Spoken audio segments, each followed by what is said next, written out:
नमस्कार, मैं हूं अशोक वर्मा। टीवी 20 न्यूज पर फटाफट खबरें जारी हैं, बने रहिए हमारे साथ। आजमगढ़ जिले में जर्नलिस्ट क्लब के तत्वाधान में दिवंगत पत्रकार विक्रम जोशी को श्रद्धांजलि दी गई। साथ ही सरकार से उनके परिजनों को 1 करोड़ रुपए के मुआवजे की मांग भी की गई। इस दौरान उपस्थित पत्रकार साथियों ने स्वर्गीय विक्रम जोशी को श्रद्धासुमन अर्पित किया और 2 मिनट का मौन रख करके उनकी आत्मा की शांति के लिए ईश्वर से प्रार्थना की। उपस्थित पत्रकारों ने एक स्वर में पत्रकारों की सुरक्षा को लेकर सरकार से पत्रकार सुरक्षा कानून की मांग की है। जर्नलिस्ट क्लब के अध्यक्ष आशुतोष द्विवेदी ने इस मौके पर कहा कि हम पत्रकारों पर जो भी अत्याचार हो रहा है उसे कतई बर्दाश्त नहीं करेंगे। सरकार से उन्होंने मांग की है कि सरकार कोशिश करे कि इस तरह की शोक सभाओं का आयोजन दोबारा करने की नौबत न आए, फिर हमारे किसी पत्रकार साथी के साथ इस तरह का अन्याय ना हो। इस दौरान पत्रकारों ने युवा जोश को साथ लेकर पत्रकार हितों की रक्षा के लिए काम करने का संकल्प लिया और कहा कि पत्रकारों का उत्पीड़न किसी भी दशा में बर्दाश्त नहीं किया जाएगा। बता दें कि पत्रकार विक्रम जोशी अपनी भांजी से हो रहे छेड़खानी को लेकर कई बार पुलिस के अधिकारियों से उन्होंने शिकायत किया था, लेकिन पुलिस ने इस पर कोई ध्यान नहीं दिया, जिसकी वजह से मनभड़ अपराधियों ने विक्रम जोशी को गोली मार दी थी, जिसकी वजह से उनकी मौत हो गई थी। इस सनसनीखेज हत्या से पूरे प्रदेश में हड़कंप मच गया, लेकिन यह कोई पहला मौका नहीं था जब किसी पत्रकार की हत्या की गई हो। ऐसे बहुत सारे पत्रकार हैं जिन्होंने जन सरोकार के मुद्दे को उठाया और उनके साथ शासन और प्रशासन के सहयोग के कारण बहुत ही अन्याय हुआ। कुछ एक मामलों में पत्रकार की मौत तक हुई, उनकी हत्या तक हुई। आखिर कब जाएगा प्रशासन, कब जाएगी सरकार, पत्रकारों की सुरक्षा को लेकर कब बड़े कानून बनेंगे, एक बड़ा सवाल है।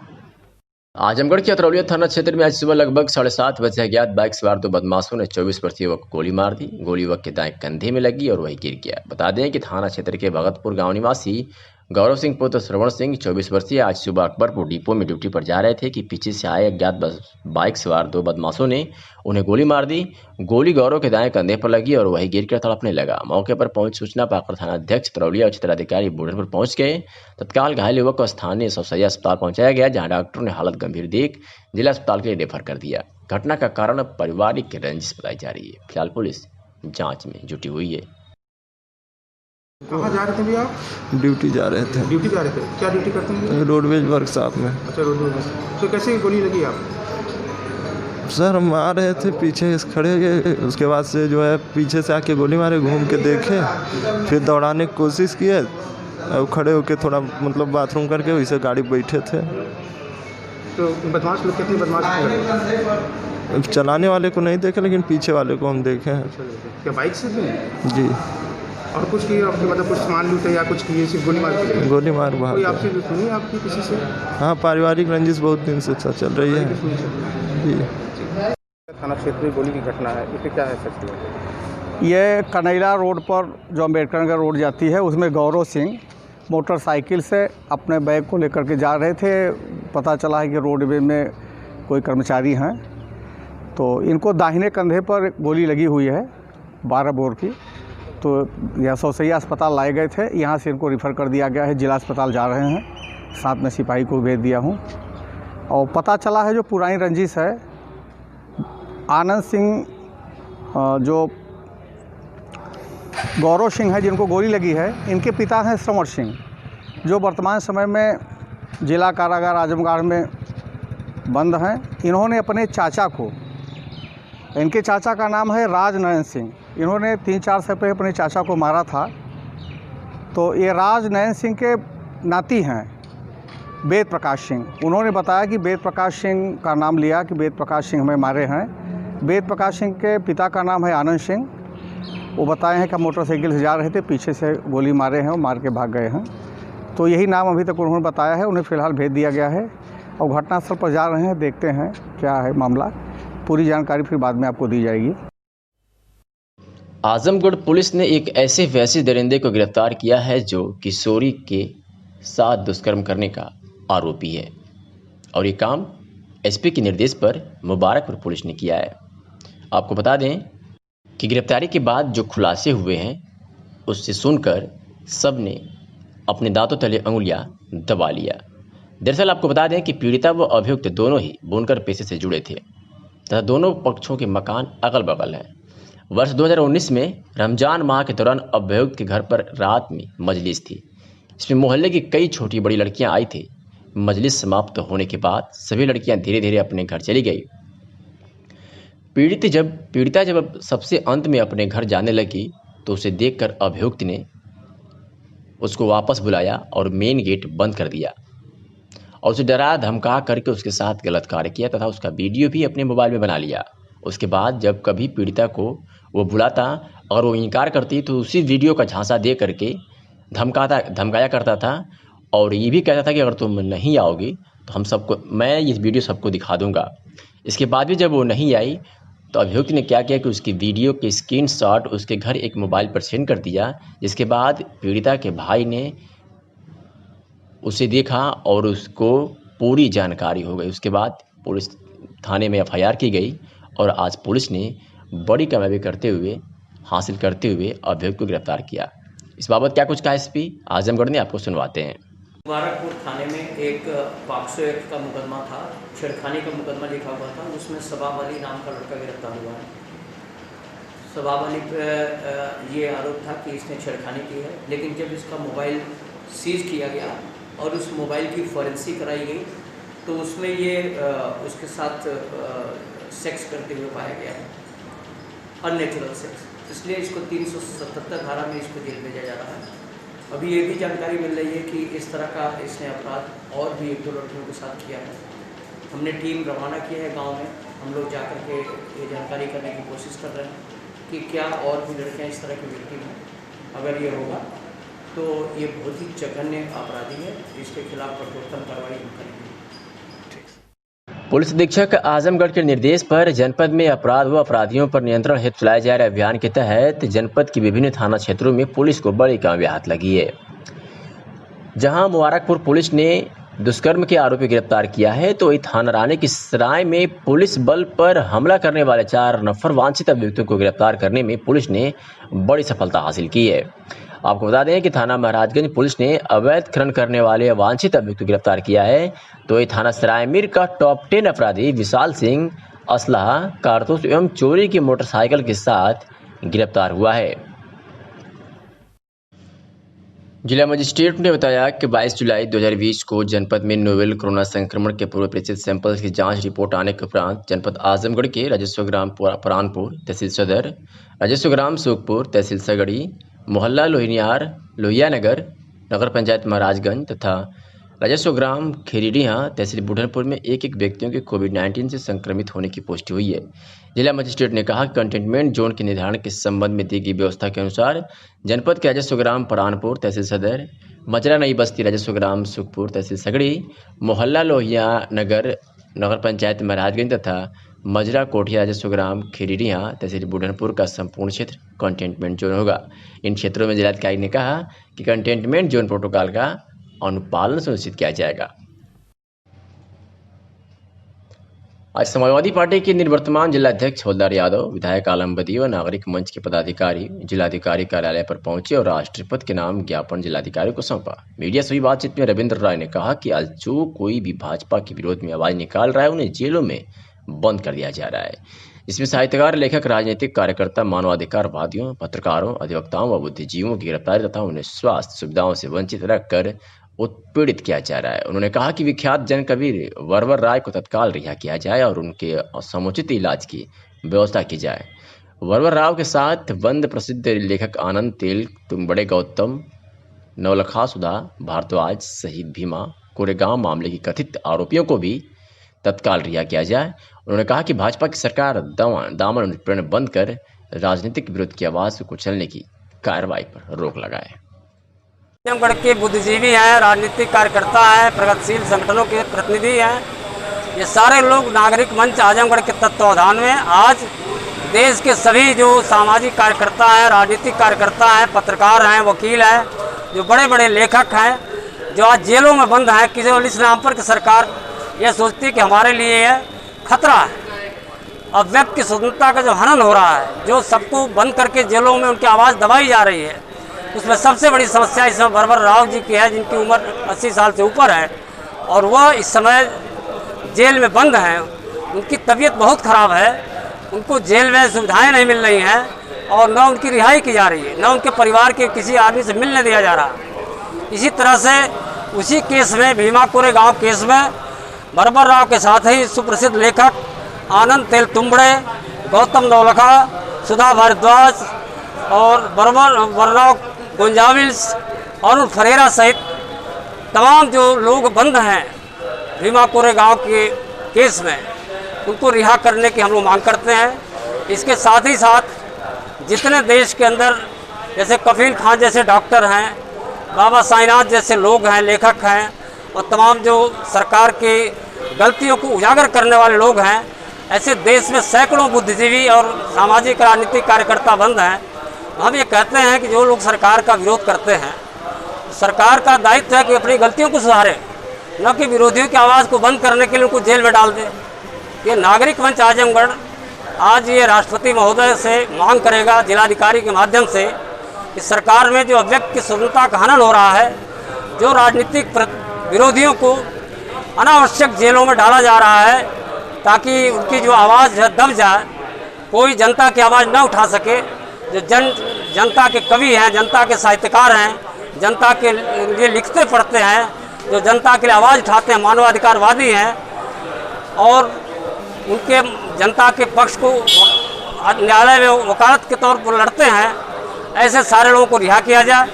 आज कोविड-19 का दौर है, इस समय तमाम जो है जेल में कोरोना के मरीज भर्ती हैं। देश के जो अमूल्य निधियाँ हैं, बड़े साहित्यकार, बड़े लेखक, बड़े पत्रकार, उनको जेल में बंद करना, उनको चिकित्सकीय सुविधाएं न देना, एक तरह से हम लोग मानते हैं कि सरकार की ये साजिश है। ऐसे बड़े लोगों को जो हमारे देश की धरोहर।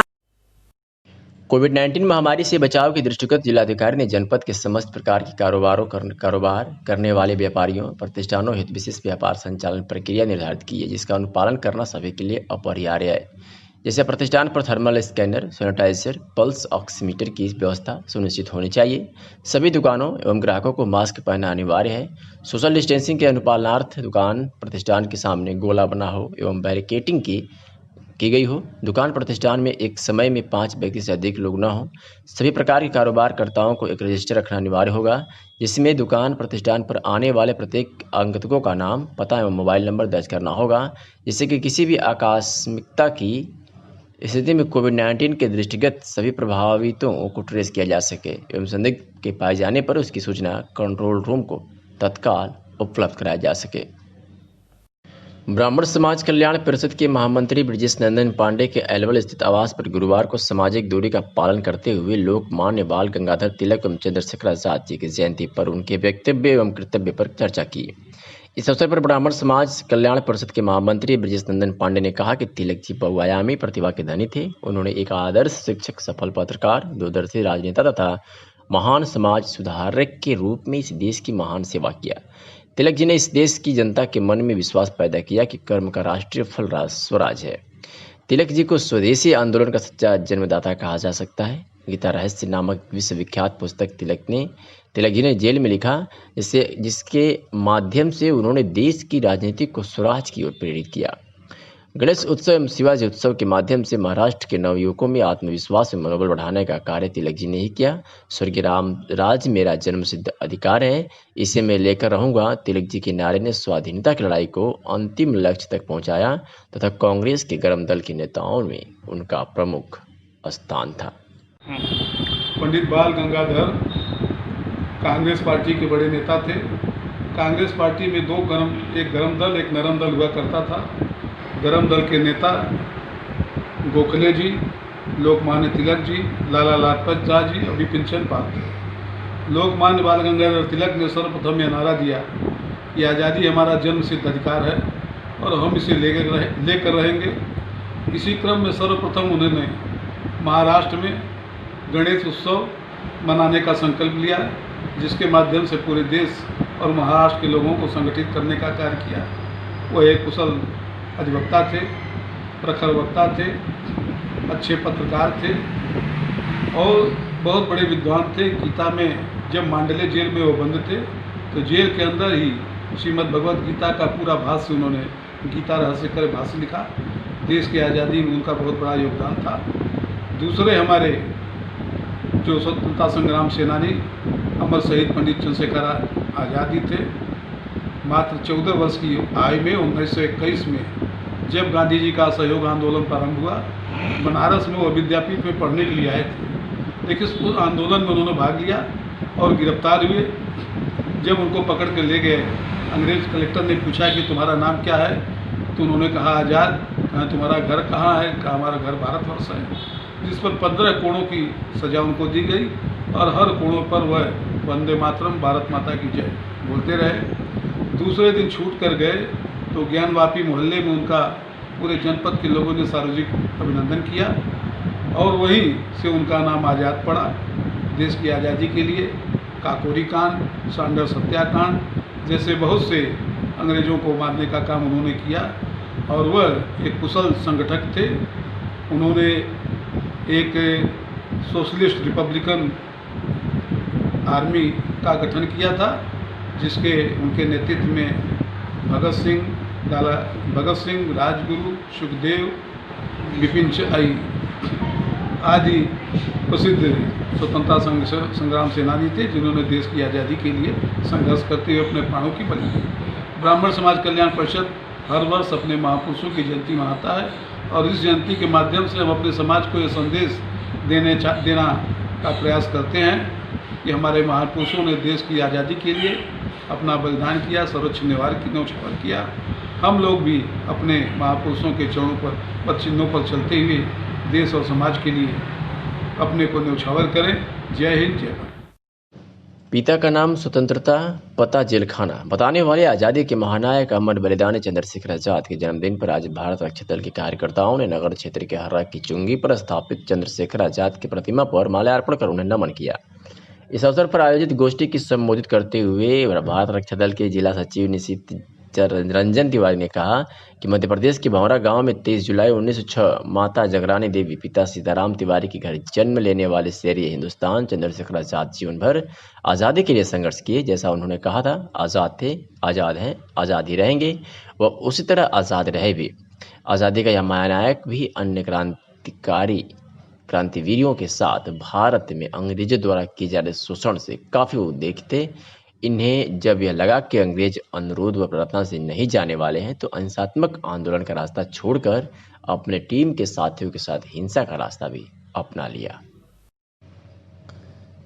मोदी सरकार ने लोकसभा की एक कमेटी के रिपोर्ट के माध्यम से पिछड़े वर्गों के आरक्षण में क्रीमी लेयर का दायरा बड़ा करने और उनमें कर्मचारियों के वेतन व कृषि की आयात को सम्मिलित करके इतना बढ़ाने की तैयारी कर रही है कि पिछड़े वर्ग का पढ़ा लिखा व्यक्ति अब आरक्षण की सुविधा पाने से वंचित हो जाए। उक्त बातें पूर्व मंत्री रामाश्रय यादव ने कही है, माफ कीजिएगा, रामाश्रय विश्वकर्मा ने कही है। पहले क्रीमी लेयर की आय सीमा 8 लाख रुपए करने के साथ साथ 6 मापदंड निर्धारित किए थे, जिससे क्लास 2 या 3 या 4 के अधिकारी कर्मचारी के कुछ बच्चे आरक्षण की सुविधा पा जाते थे। लेकिन कमेटी के इस बदलाव से तो अब अधिकारी या कर्मचारी के कोई बच्चे सुविधा नहीं प्राप्त कर सकेंगे। जिस पिछड़ा वर्ग आयोग को संवैधानिक दर्जा देने और उसके माध्यम से पिछड़ों का भला करने का मोदी सरकार ने इतना जोर शोर प्रचार किया था, अब वही आयोग से काम न लेकर सरकार कमेटी बनाकर मन मुताबिक रिपोर्ट तैयार करा के काम कर रही है। उत्तर प्रदेश में तो भाजपा सरकार के 4 वर्ष हो जा रहे हैं, अभी तक सरकार ने राज्य पिछड़ा वर्ग आयोग का पूर्णकालिक अध्यक्ष ही नहीं बनाया। आयोग के द्वारा पिछड़े वर्गों के आरक्षण, उत्पीड़न, अत्याचार, हत्या, बलात्कार के मामलों की न तो सुनवाई हो पा रही है और न पिछड़े वर्गों को न्याय मिल पा रहा है। भारतीय जनता पार्टी की केंद्र सरकार ने क्रीमी लेयर का बैरियर लगा करके पिछड़े वर्गों के आरक्षण को एक तरह से ख़त्म करने की कोशिश की है। पहले भी क्रीमी लेयर की जो 6 मानदंड के अनुसार जो क्रीमी लेयर की सीमा निर्धारित की गई थी, उसमें पढ़े लिखे यहाँ तक कि क्लास 2 के बहुत से अधिकारियों के बच्चे आरक्षण की सुविधा पा जाते थे। लेकिन हम वेतन से लेकर के कृषि आय को और तमाम चीज़ों को जोड़ करके क्रीमी लेयर का इतना बड़ा क्राइटेरिया बना रहे हैं कि अब पिछड़े वर्ग का एक भी पढ़ा लिखा व्यक्ति क्रीमी लेयर के कारण अब पिछड़े वर्ग का न आरक्षण पा सकता है और न तो आरक्षण के तहत नौकरी पा सकता है। वैसे भी बीजेपी सरकार ने इसके पहले भी जो रोस्टर में छेड़छाड़ किया था, उसके तहत पिछले दिनों विश्वविद्यालय से लेकर के शैक्षिक संस्थाओं में एक भी प्रोफेसर पिछड़े वर्ग का चयन नहीं हो पाया। जो ओवरलैपिंग की सुविधा थी, जिससे पिछड़े वर्ग के योग्य छात्र वो सरकारी नौकरियों में मेरिट ज़्यादा होने के कारण भर्ती हो जाते थे। ओवरलैपिंग की सुविधा खत्म करने के कारण और 54% पिछड़े वर्गों के आरक्षण को 27% में बांधने के कारण बहुत बड़ी संख्या में पिछड़े वर्ग के योग्य और होनहार छात्र जो है आरक्षण से वंचित हो जा रहे हैं। तो एक तरह से बीजेपी सरकार पिछड़े वर्गों के आरक्षण को ख़त्म करने का पूरा इंतजाम कर दिया है। वैसे भी पिछड़े वर्गों की उपेक्षा लगातार बीजेपी सरकार ने की है। आज पिछड़े वर्गों पर उत्पीड़न हो रहा है, अत्याचार हो रहा है, आरक्षण के तहत नौकरियां नहीं मिल रही, उनकी ज़मीनों पर कब्जा हो रहा है, हत्या हो रही है, बलात्कार हो रही हैं। लेकिन ना तो बीजेपी सरकार सुनवाई कर रही है, ना तो सरकार की पुलिस कार्रवाई कर रही है। राज्य पिछड़ा वर्ग आयोग का गठन इसीलिए किया गया था कि अगर किसी पिछड़े वर्ग के ऊपर कोई उत्पीड़न अत्याचार होता है तो राज्य पिछड़ा वर्ग आयोग में उसकी सुनवाई होती थी और आयोग अधिकारियों को बुला करके न्याय दिलाने का काम करता था।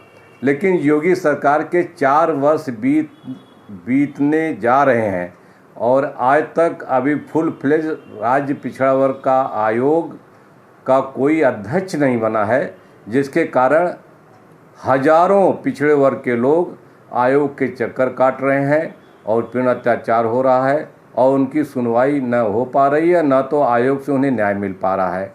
तो इस तरह से बीजेपी सरकार पिछड़े वर्गों के साथ बहुत बड़ा भेदभाव कर रही है और पिछड़े वर्गों को आरक्षण को ख़त्म करके उनको नौकरियों से लेकर के शिक्षा से वंचित करने का कुचक्र कर रही है। आज जनपद के समाज सेवी कार्यकर्ता राज नारायण यादव ने लाइफलाइन के डॉक्टर अनूप सिंह यादव को सम्मानित किया है। सामाजिक कार्यकर्ता ने अपने संबोधन में कहा कि जिस तरह से कोरोना महामारी से लोग भयभीत हैं, देश ही नहीं पूरे विश्व में इस महामारी ने अपना पांव पसारा हुआ है। ऐसे में आजमगढ़ के डॉक्टर अनूप सिंह व अस्पताल के सभी स्टाफ मिलकर इस महामारी में अपना कीमती वक्त दिया है और लोगों की सेवा में दिन रात लगे रहे हैं। ऐसे में लाइफलाइन के डॉक्टर अनूप सिंह यादव के साथ साथ पूरा स्टाफ बधाई के पात्र है। डॉक्टर अनूप की कार्य की सराहना करते हुए राजनारायण ने कहा कि इनकी कार्यों से हम बेहद प्रसन्न हैं, इसलिए आज हम सेवा भाव के जरिए इन्हें फूल मालाओं से स्वागत किया है और दिल की गहराइयों से इनका सम्मान किया है। क्या कुछ कहा राजनारायण यादव ने, आइए आपको सुनवाते हैं। राजनारायण यादव पूर्व छात्र नेता और सामाजिक कार्यकर्ता। आज डॉक्टर का सम्मानित किया है। आज हम लोगों ने डॉक्टर अनूप सिंह, जो पूर्वांचल के विख्यात डॉक्टर हैं, जो पूरे देश विदेश में जनपद का नाम रोशन किए हुए हैं, गोल्ड मेडलिस्ट हैं, और हम लोगों ने लाइफलाइन के डॉक्टर अनूप सिंह यादव जी का पौधा और पुष्प दे के सम्मानित किया। उनके सहयोगियों का हम लोगों ने सम्मानित किया। आज कोरोना महामारी के समय में जिस प्रकार के मेडिकल स्टाफ अपना जान जोखिम में डालकर लोगों की सेवा कर रहे हैं और संक्रमित भी हो रहे हैं, और वर्तमान समय में समस्त देशवासियों से मैं कहना चाहूँगा कि मेडिकल कर्मियों की आप लोग हौसला अफजाई करें, उनका सहयोग करें, उनके साथ बदसलूकी ना करें, क्योंकि वर्तमान समय में उनके लिए हौसला अफजाई जितनी होगी और उतना ही हम लोगों की सेवा करेंगे, क्योंकि वो टॉनिक का काम करेगा उनके लिए। और हमने लाइफलाइन में देखा कि जो कि कोरोना महामारी के समय जो सरकार ने गाइडलाइन जारी किया है, उस गाइडलाइन का लाइफलाइन में पालन हो रहा है, जो काबिल तारीफ़ है। और मैं तमाम समस्त कोरोना वॉरियर्स जैसे पुलिसकर्मी हुए, पत्रकार बंधु हुए, मेडिकल स्टाफ हुए, अन्य सहयोगी जो लोग हैं कोरोना महामारी के समय में जो अपनी भूमिका निभा रहे हैं, उल्लेखनीय योगदान दे रहे हैं, मैं उनका तहे दिल से हार्दिक स्वागत और अभिनंदन करता हूं। और हम लोग इस तरह हमेशा इस तरह के कार्यक्रम से उनकी हौसला अफजाई करता रहूँगा। मैं इसी के साथ अपनी बात ख़त्म करना चाहता हूँ। भाजपा के राष्ट्रीय अध्यक्ष पहुंचे चकेदी गांव, पीड़ितों का हाल जाना, कहा दो पक्षों के विवाद को पुलिस अपने ऊपर क्यों ले रही है। रानी की सराय थाना क्षेत्र के चकेदी आवक गांव में एक सप्ताह पूर्व हुए दो पक्षों में विवाद और पुलिस पर हमले की घटना के बाद भाजपा के राष्ट्रीय अध्यक्ष ओम प्रकाश राजभर गुरुवार को गांव में पहुंचकर घटना की जानकारी ली और मामले को सदन में उठाने का आश्वासन दिया। हालांकि प्रतिनिधिमंडल के गांव में पहुंचने पर दूसरे पक्ष में घरों में ताले लटक रहे थे। गुरुवार को तकरीबन 4 बजे पहुंचे प्रतिनिधिमंडल ने आधे घंटे तक गाँव में रहे। गांव में प्रवेश करते ही पासवान बस्ती में खड़े लोगों से जानकारी ली। इसके बाद सटे राजभरी बस्ती में गए। यहां अधिकांश घरों में ताले लटक रहे थे। एक महिला केवल मिली जिससे जानकारी ली।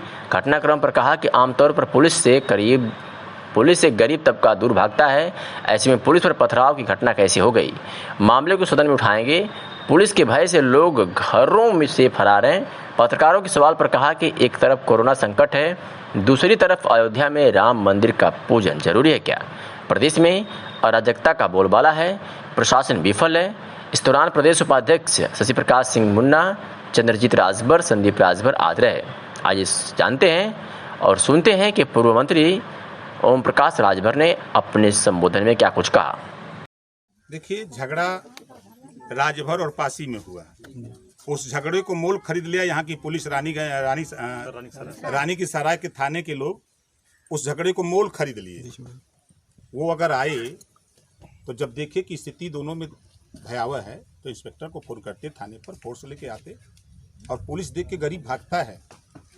गरीब तब अपने जब आत्मसम्मान की सुरक्षा तब करता है जब उसके ऊपर कोई हमला करता है। पुलिस ने कोई उपद्रव किया है जिसको लेकर के लोग गुस्से में आकर के पुलिस से मारपीट किया, तो दोनों लोगों को चोट लगी। ऐसा नहीं कि खाली गांव के ही लोग मारे हैं, गांव के लोगों को भी चोट लगी, हॉस्पिटल जूझ रहे हैं। पुलिस को चोट लगी है तो गांव के भी लोगों को चोट लगी है। इसका मतलब कि दोनों तरफ से मारपीट हुई है। सर, दूसरा ये यूपी एनकाउंटर कानपुर रोड पे, देखिए, ये फर्जी इनकाउंटर है। विकास दुबे का जो इनकाउंटर पुलिस ने किया फर्जी है। इस नाते फर्जी है, जब वो उज्जैन में गिरफ्तार होता है तो कानून के दायरे में उसको उज्जैन कोर्ट में पेश करना चाहिए। उसके बाद पुलिस जाती यूपी की, उसको रिमांड पे लेती और ला करके यहाँ अपने यहाँ कानपुर में हाजिर करती। लेकिन वो मध्य प्रदेश से लेके उत्तर प्रदेश से लेके बड़े बड़े अधिकारी, बड़ी बड़ी मंत्री, मुख्यमंत्री के दफ्तर में बैठने वाले तमाम आईएएस उस चपेट में आ रहे थे। इस नाते विकास दुबे का फर्जी इनकाउंटर कर दिया गया, जिस बात को सुप्रीम कोर्ट ने भी एहसास किया, आदेश दिया है जांच के लिए। जी सर, ये तीसरा सर, ये राम मंदिर पे शिलान्यास का। देखिए, भारतीय जनता पार्टी को देश की जनता से मतलब नहीं है, देश मरे उनसे इससे मतलब नहीं है। वो एक भी, आप 6 साल से उत्तर प्रदेश देश में सरकार है बीजेपी की, 3 साल से यूपी में, एक भी मंदिर का उद्घाटन, अस्पताल का उद्घाटन करने मोदी जी नहीं आए, लेकिन आ रहे हैं राम मंदिर का उद्घाटन करने। लेकिन मैं तो पूछना चाहता हूं आपके माध्यम से देश के प्रधानमंत्री जी और भारतीय जनता पार्टी, जो भारतीय झूठ पार्टी है बीजेपी, इससे हम पूछना चाहते हैं कि तुम बताओ, कोई भी धार्मिक अनुष्ठान, चाहे गृह प्रवेश हो, चाहे सत्यनारायण भगवान की कथा सुनना हो, बगैर पति पत्नी के नहीं सुना जाता है। अरे करना था तो राष्ट्रपति देश के थे, आप उनसे करवाते, कोई उंगली नहीं उठाता। लेकिन आप ध्यान भटकाना चाहते हो सिर्फ इस नाते कि चीन तेरे देश में घुस आया है। तूने वादा किया था कि एक सर काटेगा तो हम 10 सर काट के ले आएंगे। 20 लोगों को चीन ने हमला करके शहीद कर दिया, 20 जवान को, 10 लोगों को पकड़ ले गया। अब मोदी जी का बयान आ रहा है कि नहीं कुछ नहीं हुआ है। कैसे मर गए हमारे, शहीद हो गए 20 जवान। तो ये जो चीन का अटैक पाकिस्तान या भारत में हुआ है, इसको दबाने के लिए इस समय मंदिर मुद्दा उभारा गया है कि सबका ध्यान उधर से भटक जाए। भले मंदिर बनने से ओम प्रकाश राजभर का मानना है, एक मंदिर बनता है तो 1000 भिखारी पैदा होता है, एक कॉलेज खुलता है तो 100 डॉक्टर, मास्टर, इंजीनियर, कलेक्टर बनते हैं। जी सर, चौथा बकरीद पे नमाज पढ़ने का मामला। देखिए, बीजेपी भारतीय झूठ पार्टी अब राम मंदिर मुद्दा, चीन का मुद्दा, बेरोजगारी का मुद्दा, गरीबी का, महंगाई का मुद्दा सब दबाने के लिए अभी बकरीद पर आए हैं। अरे धर्म है, सब लोग मजहब के लोग हैं, अलग अलग सब लोग हैं, अपना अपना मनाते मानते हैं, ठीक है। नगर पंचायत महाराजगंज में बढ़ते कोरोना संक्रमण स्थानीय प्रशासन के लिए चिंता का विषय बना हुआ है, जिसके चलते अधिशासी अधिकारी गुंजन कुमार ने अपने कर्मचारियों और लेखपाल संतोष शर्मा के साथ नगर में भ्रमण कर संक्रमितों के घर व मकान को सील कराया और व्यापारियों को जारी दिशा निर्देशों का पालन करने को कहा। साथ ही साथ लोगों को इसके खतरे के प्रति जागरूक भी किया। तो वही नियम का अनुपालन न करने की दशा में व्यापारियों पर कानूनी कार्रवाई करने के लिए भी जताया। तो वही वरिष्ठ लिपिक मनोज कुमार सिंह ने व्यापारियों को जारी गाइडलाइन के बारे में जानकारी दी।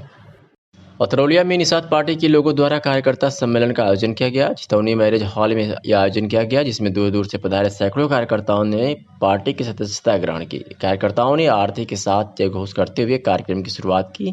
कार्यक्रम के मुख्य अतिथि डॉक्टर संजय निषाद राष्ट्रीय अध्यक्ष रहे। इस कार्यक्रम का संचालन मिठाईलाल निषाद, प्रांतीय अध्यक्ष ओम प्रकाश निषाद ने किया। आगामी त्रिस्तरीय चुनाव को देखते हुए निषाद पार्टी ने कार्यकर्ता बैठक करके रणनीति बनाई और अपने वोट की पावर को साथ चुनाव लड़ने का संकल्प लिया। इस मौके पर कई लोगों ने निषाद पार्टी की सदस्यता ली। पहले बात तो आजमगढ़ के कार्यकर्ताओं को मैं बधाई दूंगा और धन्यवाद देने के लिए आया हूं। और आजमगढ़ एक क्रांतिकारी धरती रही है। यहाँ से जो आग सुलगी वो पूरी आज़ादी की आग रही है। और ये यहाँ मछुआ समुदाय का मैं नेतृत्व ज़्यादा करता हूँ और उनकी संख्या सबसे अधिक है। अतरौलिया एक विधानसभा ऐसा है कि जहाँ केवल मछुआरे एक वोट डाल दें तो भी हो जाएगा, लेकिन यहाँ रणनीति के तहत निषादों को हराया जिताया जाता है, उन्हें राजनीति से कोसों दूर रखा जाता है।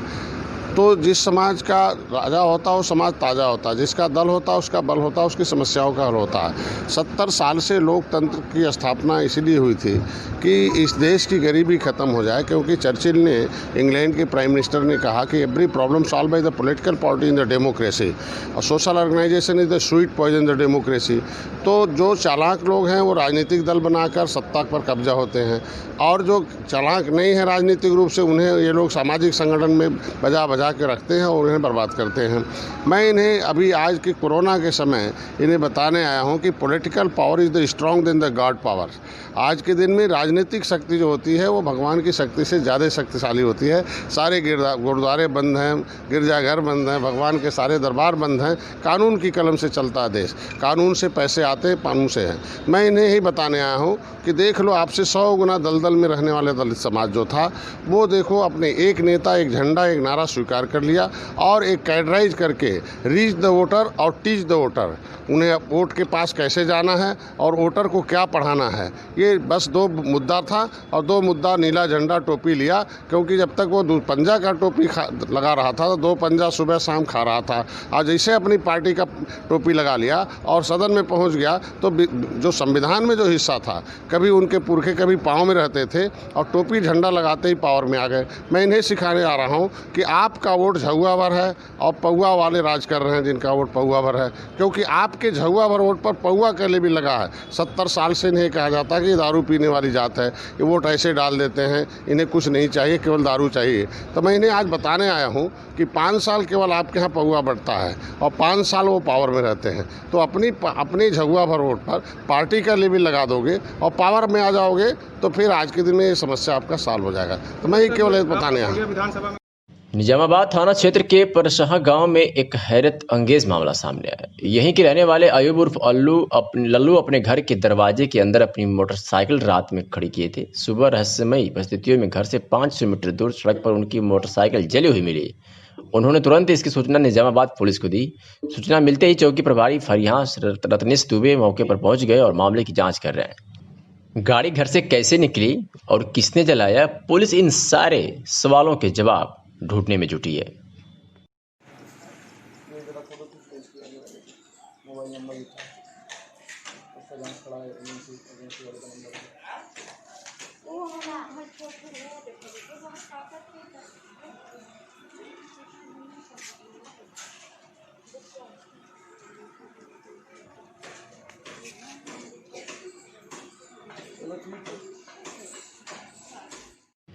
नगर पंचायत महाराजगंज में कोरोना पॉजिटिव मिलने का सिलसिला रुकने का नाम नहीं ले रहा है, तो ये प्रवासियों के अपने घर वापसी से स्थानीय लोगों में संक्रमण का खतरा बढ़ गया है, जिसके लिए स्वास्थ्य विभाग पूरी तरह से सतर्क और चुस्त दुरुस्त रह रही है।